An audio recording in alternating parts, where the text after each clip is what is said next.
ಮುಂದಿನ ಸುದ್ದಿ ಹೋಗೋಣ. ಅದು ಕಾಂಗ್ರೆಸ್ನಲ್ಲಿ ಈಗ ಆಲ್ರೆಡಿ ಭಿನ್ನಮತದ ಬೇಗುದಿ ಯಾವ ರೀತಿಯಾಗಿದೆ ಅನ್ನುವಂಥದ್ದನ್ನು ನೋಡ್ತಾ ಇದ್ದೀವಿ. ಅದರಲ್ಲೂ ಸ್ಪೆಷಲಿ ಕಾಂಗ್ರೆಸ್ನ ಹಿರಿಯ ನಾಯಕ, ಹೈಕಮಾಂಡ್ನ ಸಾಕಷ್ಟು ನಂಬಿಕೆಯನ್ನ ಹೊಂದಿದ್ದಂತ ನಾಯಕ BK ಹರಿಪ್ರಸಾದ್ ಅವರ ಭಿನ್ನಮತ ಸಹಜವಾಗಿ ಆಶ್ಚರ್ಯವನ್ನ ತಂದಿತ್ತು ಕಾಂಗ್ರೆಸ್ಗೆ. ಬಿಕಾಸ್ ಅವರಿಗೆ ಮಂತ್ರಿ ಸ್ಥಾನ ಸಿಕ್ಕಿಲ್ಲ ಅಂತ ಅಸಮಾಧಾನಗೊಂಡಿರುವಂಥದ್ದು. ಈಗ BK ಹರಿಪ್ರಸಾದ್ ಅವರು ನನಗೆ ಮುಖ್ಯಮಂತ್ರಿ ಮಾಡೋದು ಗೊತ್ತಿದೆ, ಕೆಳಗಿಳಿಸೋದು ಕೂಡ ಗೊತ್ತಿದೆ ಅನ್ನುವಂತ ಮುಖಾಂತರ ಬಹಿರಂಗವಾಗಿ ಅಸಮಾಧಾನವನ್ನ ತೋಡ್ಕೊಂಡಿದ್ರು. BK ಹರಿಪ್ರಸಾದ್ಗೆ ಹೈಕಮಾಂಡ್ ಬುಲಾವನ್ನ ಕೊಟ್ಟಿದೆ. ಹರಿಪ್ರಸಾದ್ ಜೊತೆಗೆ ಕೆಲ ಹಿರಿಯ ಶಾಸಕರಿಗೂ ಕೂಡ ಬುಲಾವ್ ಕೊಡಲಾಗಿರುವಂಥದ್ದು. ಸಚಿವ ಸ್ಥಾನ ಕೈ ತಪ್ಪಿದ್ದಕ್ಕೆ ಮುನಿಸಿಕೊಂಡಿದ್ದಾರೆ ಹರಿಪ್ರಸಾದ್ ಅವರು. ಕೆಲ ಶಾಸಕರು ಪತ್ರ ಬರೆದು ಪಕ್ಷಕ್ಕೆ ಮುಜುಗರವನ್ನ ತಂದಿರುವಂತಹ ವಿಚಾರಕ್ಕೂ ಕೂಡ ಹೈಕಮಾಂಡ್ ಸೀರಿಯಸ್ ಆಗಿ ಕನ್ಸಿಡರ್ ಮಾಡಿದೆ. ಈ ಹಿನ್ನೆಲೆಯಲ್ಲಿ ಹೈಕಮಾಂಡ್ ಬುಲಾವನ್ನ ನೀಡಿರುವಂಥದ್ದು. ಆಕ್ಚುಲಿ ಈ ವಿಚಾರದಲ್ಲಿ ನೋಡೋದಾದ್ರೆ ಇಂಡಿಯಾ ಒಕ್ಕೂಟದ ಸಭೆ ನಡೆಯುವಂತಹ ಸಂದರ್ಭದಲ್ಲಿ ಹರಿಪ್ರಸಾದ್ ಅವರು ಯಾವುದೇ ನಾಯಕರನ್ನು ಭೇಟಿಯಾಗಿರಲಿಲ್ಲ. ಸಾಕಷ್ಟು ಅತ್ಯಾಪ್ತರಾಗಿದ್ದಂಥವರು ಹೈಕಮಾಂಡ್ ನಾಯಕರಿಗೆ, ಅಂದ್ರೆ ಸೋನಿಯಾ ಗಾಂಧಿ ಅವರಿಗೆ, ರಾಹುಲ್ ಗಾಂಧಿ ಅವರಿಗೆ, ಮಲ್ಲಿಕಾರ್ಜುನ್ ಖರ್ಗೆ ಅವರಿಗೆ, ಆಲ್ಮೋಸ್ಟ್ ಎಲ್ಲ ಕಾಂಗ್ರೆಸ್ನ ಹಿರಿಯ ನಾಯಕರಿಗೆ ತುಂಬಾ ಚಿರಪರಿಚಿತರು. ಅವ್ರ ಜೊತೆ ದೊಡ್ಡ ಕಾಂಟ್ಯಾಕ್ಟ್ ಇರುವಂತವ್ರು. ತಮ್ಮ ಅಸಮಾಧಾನ ಇಂಡಿಯಾ ಒಕ್ಕೂಟದ ಸಭೆ ಬೆಂಗಳೂರಿನಲ್ಲಿ ನಡಿಬೇಕಾದ್ರೂ ಕೂಡ ಹೋಗಿರ್ಲಿಲ್ಲ, ಎಲ್ಲೂ ಕೂಡ ಮೀಟ್ ಆಗಿರಲಿಲ್ಲ, ದೆಹಲಿಗೂ ಕೂಡ ಹೋಗಿರ್ಲಿಲ್ಲ BK ಹರಿಪ್ರಸಾದ್ ಅವರು. ಸಚಿವ ಸಂಪುಟ ರಚನೆ ಆದಂತ ಸಂದರ್ಭದಿಂದಲೂ ಕೂಡ ಸಾಕಷ್ಟು ಅಸಮಾಧಾನಗೊಂಡಿದ್ದಾರೆ. ಅವ್ರನ್ನ ಸಮಾಧಾನ ಪಡಿಸುವಂತ ನಿಟ್ಟಿನಲ್ಲಿ DK ಶಿವಕುಮಾರ್ ಅವರು ಹೋಗಿದ್ರು, ಭೇಟಿಯಾಗಿದ್ರು. ಪರಮೇಶ್ವರ್ ಅವರು ಕೂಡ ಹೋಗಿದ್ರು, ಭೇಟಿಯಾಗಿದ್ರು. ಮುನಿಯಪ್ಪ ಅವರು ಹೋಗಿದ್ರು, ಭೇಟಿಯಾಗಿದ್ರು. ಸಮಾಧಾನ ಪಡಿಸುವಂತ ಪ್ರಯತ್ನವನ್ನ ಪಟ್ಟಿದ್ರು.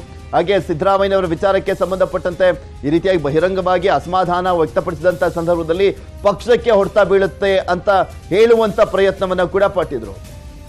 ಇದ್ರ ಬಗ್ಗೆ ಇನ್ನಷ್ಟು ಮಾಹಿತಿಯನ್ನ ಕೊಡ್ತಾ ಹೋಗ್ತಾರೆ ನಮ್ಮ ಪೊಲಿಟಿಕಲ್ ಬ್ಯೂರೋ ಮುಖ್ಯಸ್ಥರಾಗಿರುವಂತ ಚಿದಾನಂದ್ ಪಟೇಲ್ ಅವರು ನಮ್ಮ ಜೊತೆ ನ್ಯೂಸ್ ಡೆಸ್ಕ್ ಇಂದ ನೇರ ಸಂಪರ್ಕದಲ್ಲಿ ಜಾಯ್ನ್ ಆಗ್ತದೆ. ಚಿದಾನಂದ್ ಪಟೇಲ್, ನೋಡ್ತಾ ಇದ್ವಿ ಸಚಿವ ಸಂಪುಟ ವಿಸ್ತರಣೆ ಆದಾಗಿನಿಂದಲೂ ಕೂಡ, ಅಂದ್ರೆ ರಚನೆ ಆದಾಗಿನಿಂದಲೂ ಕೂಡ BK ಹರಿಪ್ರಸಾದ್ ಅವರು ಹೈಕಮಾಂಡ್ ನಾಯಕರನ್ನ ಭೇಟಿಯಾಗಿಲ್ಲ. ಅದರಲ್ಲೇ ಗೊತ್ತಾಗುತ್ತೆ ಎಷ್ಟರ ಮಟ್ಟಿಗೆ ಅಸಮಾಧಾನ ಇತ್ತು ಅಂತ. ಬಿಕಾಸ್ ಬೆಂಗಳೂರಿನಲ್ಲಿ ಇಂಡಿಯಾ ಒಕ್ಕೂಟದ ಸಭೆ ನಡೆದಂತ ಸಂದರ್ಭದಲ್ಲೂ ಕೂಡ ಅವರು ಭೇಟಿಯಾಗಿರ್ಲಿಲ್ಲ. ಈ ಮೊನ್ನೆ ಅಷ್ಟೇ ಸಿದ್ದರಾಮಯ್ಯನವರ ವಿರುದ್ಧ ಆಕ್ರೋಶ ವ್ಯಕ್ತಪಡಿಸಿದಂತ ಸಂದರ್ಭದಲ್ಲೂ ಕೂಡ ಪಕ್ಷಕ್ಕೆ ಮುಜುಗರ ತಂದಿತ್ತು.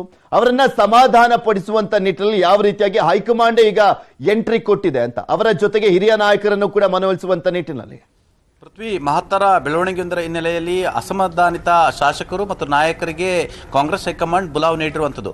ಆಗಸ್ಟ್ 2ನೇ ತಾರೀಕು ರಾಹುಲ್ ಗಾಂಧಿ ಮತ್ತು ಮಲ್ಲಿಕಾರ್ಜುನ್ ಖರ್ಗೆ ನೇತೃತ್ವದಲ್ಲಿ ಕರ್ನಾಟಕದ ಪ್ರಮುಖ ನಾಯಕರ ಸಭೆಯನ್ನು ಕರೆದಿರುವಂಥದ್ದು. ಈ ಸಭೆಗೆ ಮುಖ್ಯಮಂತ್ರಿ ಸಿದ್ದರಾಮಯ್ಯ ಮತ್ತು ಉಪಮುಖ್ಯಮಂತ್ರಿ DK ಶಿವಕುಮಾರ್ ಕೂಡ ಪಾಲ್ಗೊಳ್ತಿದ್ದಾರೆ, ಕೆಲವು ಸಚಿವರು ಕೂಡ ಪಾಲ್ಗೊಳ್ತಿದ್ದಾರೆ.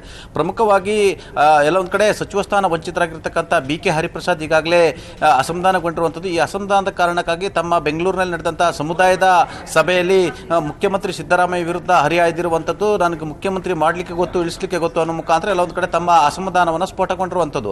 ಎಲ್ಲೊಂದು ಕಡೆ ಕಾಂಗ್ರೆಸ್ ಪಕ್ಷ ಅಧಿಕಾರಕ್ಕೆ ಬಂದ ಕೂಡಲೇ ಈ ರೀತಿಯಾದ ಆಧಾರದ ಮೇಲೆ, ಹೈಕಮಾಂಡ್ನ ಸಂಪರ್ಕದ ಆಧಾರದ ಮೇಲೆ ನನ್ನನ್ನು ಮಂತ್ರಿ ಮಾಡ್ತಾರೆ ಅಂತೇಳಿ ನಂಬಿದ್ದಂಥ BK ಹರಿಪ್ರಸಾದ್ಗೆ ಅತಿ ದೊಡ್ಡ ನಿರಾಶೆ ಆಗಿರುವಂಥದ್ದು.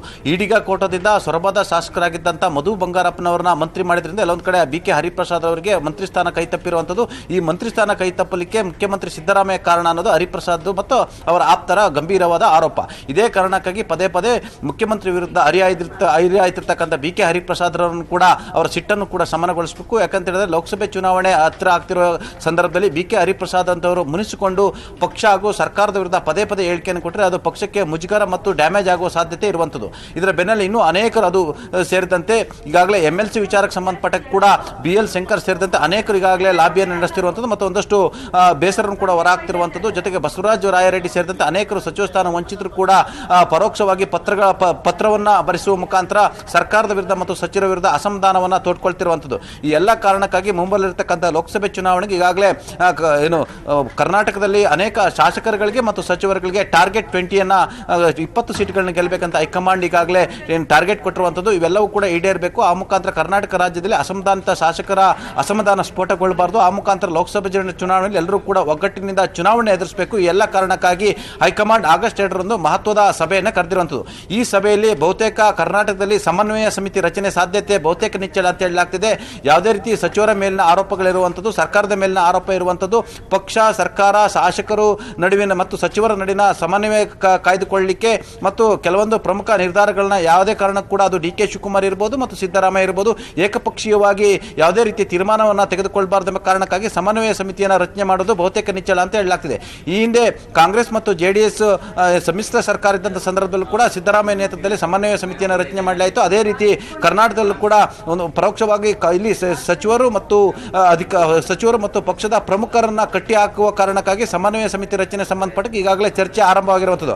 ಒಟ್ಟಾರೆ ಆಗಸ್ಟ್ 2ನೇ ತಾರೀಕು ಕಾಂಗ್ರೆಸ್ನ ಹಿರಿಯ ಶಾಸಕರು ಮತ್ತು ಅಸಮಾಧಾನಿತ ಶಾಸಕರು ಮುಖ್ಯಮಂತ್ರಿ ಮತ್ತು ಉಪಮುಖ್ಯಮಂತ್ರಿಗಳ ಸಭೆಯನ್ನ ರಾಹುಲ್ ಗಾಂಧಿ ಮತ್ತು ಮಲ್ಲಿಕಾರ್ಜುನ್ ಖರ್ಗೆ ಅವರು ಕರೆದಿರುವಂಥದ್ದು. ಆ ಸಭೆಯಲ್ಲಿ ಅಸಮಾಧಾನಿತರ ಮನತಣಿಸುವ ಕಾರ್ಯ ನಡೆಯಲಿದೆ. ಆ ಮುಖಾಂತರ ಮುಂದಿನ ದಿನಗಳಲ್ಲಿ ಸೂಕ್ತವಾದ ಸಮಯದಲ್ಲಿ ಸೂಕ್ತವಾದ ವೇದಿಕೆಯಲ್ಲಿ ತಮಗೆಲ್ಲರೂ ಕೂಡ ಅವಕಾಶ ಕೊಡಲಿದೆ ಅಂತ ಹೇಳಿ ಎಲ್ಲರನ್ನು ಕೂಡ ಸಮಾಧಾನ ಪಡಿಸುವ ಕಾರ್ಯಕ್ಕೆ ಹೈಕಮಾಂಡ್ ಮುಂದಾಗಲಿದೆ. ಆ ಮುಖಾಂತರ ಲೋಕಸಭೆ ಚುನಾವಣೆಗೆ ಅಣಿ ಆಗ್ತಿರುವಂತದ್ದು ಎಲ್ಲ ಒಂದ್ ಕಡೆ ಸಮನ್ವಯ ಸಮಿತಿ ರಚನೆ ಮಾಡುವ ಮುಖಾಂತರ ಅಸಮಾನತ ಶಾಸಕರನ್ನ ಮನವೊಲಿಸಲಿಕ್ಕೂ ಅನುಕೂಲ ಆಗುತ್ತೆ. ಸಚಿವರನ್ನು ಕೂಡ ಎಲ್ಲ ಒಂದ್ ಕಡೆ ಕಂಟ್ರೋಲ್ಗೆ ತೆಗೆದುಕೊಳ್ಬಹುದು. ಪಕ್ಷ, ಸರ್ಕಾರ, ಶಾಸಕರು ಮತ್ತು ಎಲ್ಲರ ಜೊತೆ ಕೂಡ ಒಂದು ಸಮನ್ವಯ ಇದ್ರೆ ಮಾತ್ರ ಎಲ್ಲ ಒಂದ್ ಕಡೆ ಸರ್ಕಾರ ಸರಿಯಾದ ರೀತಿಯಲ್ಲಿ ಮುನ್ನಡೆಸಲಿಕ್ಕೆ ಸಾಧ್ಯ. ಮತ್ತು ಎಲ್ಲ ಒಂದ್ ಕಡೆ ಇತ್ತೀಚಿನ ವರ್ಗಾವಣೆಗಳಲ್ಲಿ ಕೂಡ ಒಂದಷ್ಟು ಗಂಭೀರ ಆರೋಪಗಳು ಕೇಳಿ ಬಂದಿರುವಂತದ್ದು. ಹಾಗಾಗಿ ಯಾರು ಕೂಡ ಏಕಪಕ್ಷೀಯ ನಿರ್ಧಾರವನ್ನು ಕೈಗೊಳ್ಳಬಾರದು. ಅದು ಸಚಿವರು ಇರಬಹುದು, ಮುಖ್ಯಮಂತ್ರಿಗಳಿರ್ಬೋದು, ಉಪಮುಖ್ಯಮಂತ್ರಿಗಳು